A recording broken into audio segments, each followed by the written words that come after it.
My name is Neetu. आज के video में हम डिस्कस करेंगे डीएसएसबी के सिलेक्शन प्रोसेस के बारे में, चाहे वो टीजीटी का हो, चाहे वो पीआरटी का हो, चाहे फिर पीजीटी का हो या फिर टीजीटी का हो। ठीक है, तो सभी का जो सिलेक्शन प्रोसेस है वो क्या रहने वाला है, किस तरीके से आपकी मेरिट बनती है, मेरिट बनने के बाद जो है आपका इंटरव्यू होता है या फिर सिर्फ डॉक्यूमेंट वेरिफिकेशन होते हैं, उसके बाद जो है किस तरीके से आपको वहाँ पर सिलेक्ट किया जाता है और कब जो है आपकी ज्वाइनिंग आती है, सारी चीज़ें आज जो है हम डिटेल में डिस्कस करेंगे।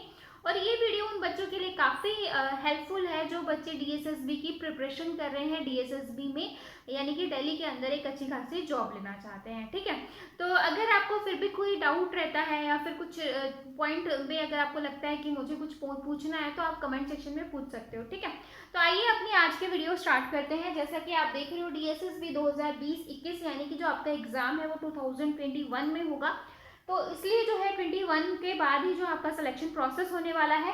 तो सिलेक्शन प्रोसेस की बात करेंगे टीजीटी, पीजीटी और पीआरटी के बारे में, तीनों ही लेवल की बात करेंगे, चाहे वो बच्चा किसी भी का हो, चाहे वो पीआरटी की एग्जाम दे रहा हो, चाहे वो पीजीटी का या टीजीटी का। ठीक है, तो यहाँ पर देखो सबसे पहले सिलेक्शन प्रोसेस में आपकी कैटेगरी डिवाइड हो जाती है। हम सबको पता है कि जब हम कोई भी एग्जाम देते हैं तो वहाँ पर अलग अलग जो है आपकी कट ऑफ लगती है। जर्नल की अलग हो जाती है, ओबीसी की अलग हो जाती है, एससी एसटी पीडब्ल्यूडी जो है उनकी अलग हो जाती है, फिजिकल हैंडीकैप की अलग हो जाती है।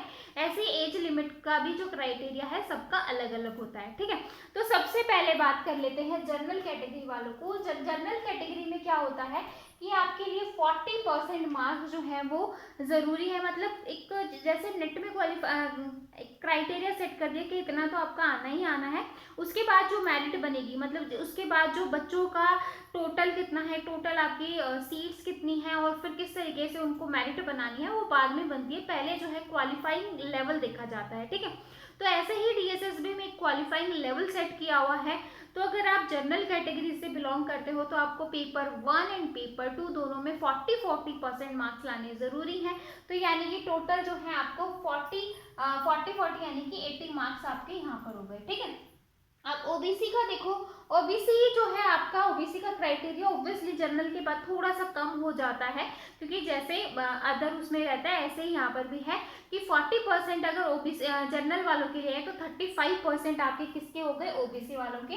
तो यानी कि 35 to 35 यानी कि 70 मार्क्स। ठीक है, उसके बाद देखो एससी एसटी और फिजिकल हैंडीकैप के लिए जो है 30% का क्राइटेरिया यानी कि 30 to 60 मार्क्स। ठीक है, अब ये जो ओबीसी कैटेगरी है जो अदर स्टेट से भरती है, जरूरी थोड़ी ना है कि जो डीएसएसबी का एग्जाम जिन्होंने फिल किया हो वो सिर्फ दिल्ली से ही बिलोंग कर रहे हैं, अदर स्टेट से भी बिलोंग करते हैं जो लोग डीएसएसबी का फॉर्म भरते हैं।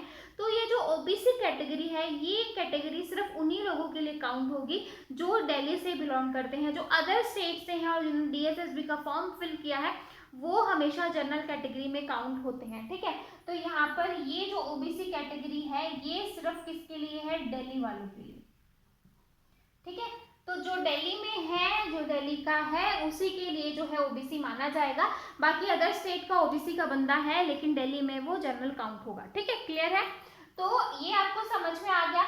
जब आपने 80 जनरल वालों ने ले लिए, ओबीसी वालों ने 70 ले लिए और एससी एसटी फिजिकल हैंडीकैप ने 60 ले लिए, तो ये जो है आपने एक क्राइटेरिया सेट कर दिया है कि मतलब आप जो है क्वालिफाइंग हो चुके हो।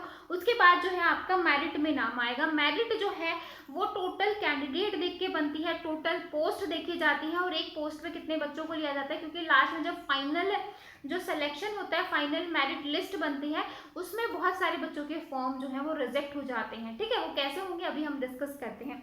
तो यहाँ पर जो है इस तरीके से क्वालिफाइंग हो गया और फिर बाद में जो है लाइक अगर किसी के 200 में से 110 या 120 या 130 आए हैं उनको मेरिट में हाईएस्ट जो है इस तरीके से मेरिट लगा दी जाती है। ठीक है, तो ये सारी चीजें होने के बाद जो है आपकी मेरिट लिस्ट बनती है। तो मेरिट लिस्ट बन गई है, ऑब्वियसली मेरिट लिस्ट का भी आपको पता होगा, जनरल की अलग होगी, ओबीसी की अलग होगी और एससी एसटी कैंडिडेट की अलग होती है। ठीक है, क्लियर है, इतना इतना सबको पता होगा।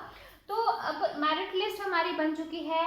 मेरिट लिस्ट बनने के बाद जिसका मेरिट लिस्ट में नाम आता है उसको क्या करना होता है, डॉक्यूमेंट अपलोड करने होते हैं। ठीक है, आप डॉक्यूमेंट अपलोड आपने कर दिए हैं। डॉक्यूमेंट अपलोड करने के बाद अगर आपके डॉक्यूमेंट में कोई प्रॉब्लम है या फिर आपने जो फॉर्म फिल करते हुए जो इन्फॉर्मेशन डाली थी या बाद में कुछ मिसमैच, मतलब इसी तरीके से ये सारी चीज़ें देखी जाती हैं। तो अगर आपके साथ सब कुछ सही है तो आपका जो डॉक्यूमेंट है वो वेरीफाइड हो जाएंगे, अदरवाइज आपके फॉर्म को क्या कर दिया जाएगा, रिजेक्ट कर दिया जाएगा, ठीक है। और यहाँ पर एक चीज भी ध्यान देने वाली है, जो अदर स्टेट के कैंडिडेट होते हैं ओबीसी के, वो जो सीटेट का जो एग्जाम होता है, क्योंकि पीजीटी वालों के लिए तो सीटेट मैंडेटरी नहीं है, लेकिन टीजीटी एंड आपका पीआरटी वालों के लिए जो आपका सीटेट है वो नेसेसरी होता है, आपको पता होगा। तो जो अदर स्टेट के जो बच्चे होते हैं जो सीटेट का एग्जाम देते हैं ओबीसी वाले, तो 82 मार्क्स पे ही उनको सीटेट जो है क्वालिफाई माना जाता है। लेकिन वो बच्चे अगर दिल्ली का एग्जाम दे रहे हैं तो उन लोगों के लिए वो वहां पर क्या हो जाता है, 90 मार्क्स, ठीक है। अगर आपके सीटेट में 90 मार्क्स हैं तो ही जो है आपको, क्योंकि यहाँ पर वो आपको जनरल कैटेगरी में काउंट करेंगे, ओबीसी में काउंट नहीं करेंगे, तो आपके सीटेट के अंदर भी 90 मार्क्स होने जरूरी है, ठीक है, तभी जो है। अदरवाइज जो है आपको डॉक्यूमेंट, जब आपकी डॉक्यूमेंट अपलोड होगी यानी कि फाइनल मेरिट लिस्ट होगी, तो आपको जो है वहां पर डिस्क्वालीफाई कर दिया जाएगा, ठीक है। तो अगर आप सीटेट का एग्जाम देने वाले हो या दे चुके हो तो आपको ये चीज जो है ध्यान देनी है, ठीक है। तो यहाँ तक क्लियर है, मेरिट लिस्ट बन गई है, डॉक्यूमेंट अपलोड हो गए हैं, डॉक्यूमेंट अपलोड होने के बाद अगर आपके सारे डॉक्यूमेंट सही हैं तो आपका क्या होगा, फाइनल मेरिट लिस्ट बन जाएगी। उसके बाद जो है मेरिट लिस्ट बन गई है, मतलब फाइनल मेरिट लिस्ट में भी आपका नाम आ गया है। उसके बाद जो है फिजिकली डॉक्यूमेंट वेरिफिकेशन, अगेन जो है आपका फिजिकली डॉक्यूमेंट वेरिफिकेशन का क्या मतलब है, अभी जो है आपने डॉक्यूमेंट अपलोड किए थे, अब जो है आपको वहां पर जाकर जो है डॉक्यूमेंट को वेरीफाई करवाना है, यानी कि फिजिकली आप खुद वहां पर जाओगे, जो वहां पर जहाँ मतलब जहाँ का भी एड्रेस देंगे आपको, जो ऑफिस होगा वहां पर आप जाओगे फिजिकली और अपने डॉक्यूमेंट को वेरीफाई करवाओगे, जस्ट ए नॉर्मल प्रोसेस, ठीक है। इसमें ऐसा कुछ डरने वाली बात नहीं है। और सबसे अच्छी बात यह है कि आपका सिर्फ डॉक्यूमेंट वेरिफिकेशन होगा, आपका यहाँ पर कोई इंटरव्यू है नहीं, ठीक है। इसके बाद देखो आपका मेडिकल होगा। मेडिकल भी इतना ज़्यादा हाई लेवल नहीं होता, क्योंकि आपको यहाँ पर कोई आर्मी में नहीं भर्ती करा, आप डिफेंस में नहीं जा रहे हो कि आपकी पूरी फिटनेस देखी जाएगी, हाइट वेट देखी जाएगी, ऐसा कुछ नहीं है। नॉर्मल जो है मेडिकल होगा, दैट्स इट, इससे ज़्यादा कुछ नहीं होगा। उसके बाद देखो फिर आपको ज्वाइनिंग लेटर मिल जाएगा। ज्वाइनिंग लेटर के बाद जो है आपको पुलिस वेरिफिकेशन करवाना पड़ेगा कि आपका जो बैकग्राउंड है वो बिल्कुल सही है, मतलब ये सारी चीज़ें नॉर्मल, जो कुछ ज़्यादा वो नहीं होता, ठीक है।